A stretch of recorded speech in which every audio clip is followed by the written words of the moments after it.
Shares of Barrick mining down today over 8% after the company unveiled plans to spin off its North American gold assets into a new publicly listed company by the end of the year. Let's go to Lawson Winder on this. He's metals and mining analyst at Bank of America. Thanks for joining us today. Well, thank you for having me. First of all, what's your take on the IPO idea? Will it bring more values to shareholders, which is what they're promising? Look, I think it's a bit of a controversial question. Theoretically, it should allow Barrick to crystallize the value in the North American business. I mean, one issue, though, with the IPO as proposed is that they're suggesting spinning out a minority interest. The potential issue with a minority interest is you have the overhang of the remaining shares. And so they do tend to trade at a bit of a discount when you have those minority IPOs. Interesting. Okay, so there you want to retain the majority stake and they will have the control. Do you think that investors will still go for this? Look, I think there's some that will.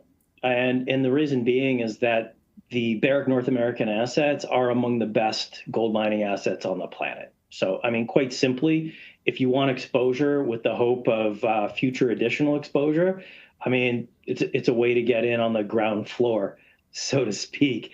But it could be a long wait before the company decides to spin out a majority and it ultimately is able to free float on a majority basis. Okay. Revenue for its latest quarter, the fourth quarter, came in at $6 billion US, 65% increase year over year. Is this mainly from the price of gold?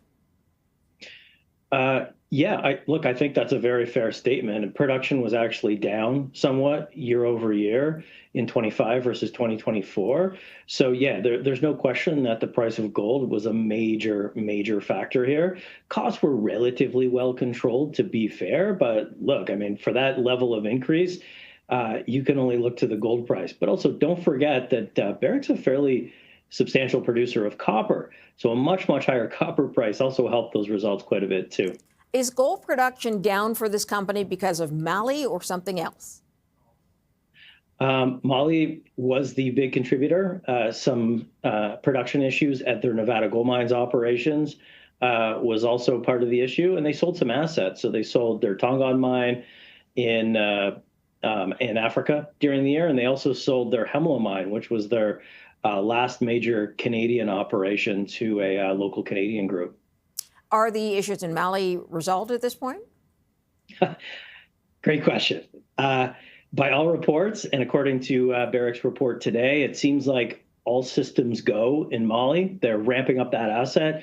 They've directed the investment community to expect that asset to be operating at full capacity by year-end 2026. So, I mean, I think if everything remains stable in the country, I think we can count on that asset coming back and again, meaningfully contributing to free cash flow. And I think it's worth noting, before the shutdown of that mine almost 1 year ago, it was contributing almost 20% of Barrick's total free cash flow. Yeah. Okay, let's go to the forecast for production, because that's not meeting the estimate. Is that going to be Mali again, or what is hitting that goal? It's right across the portfolio.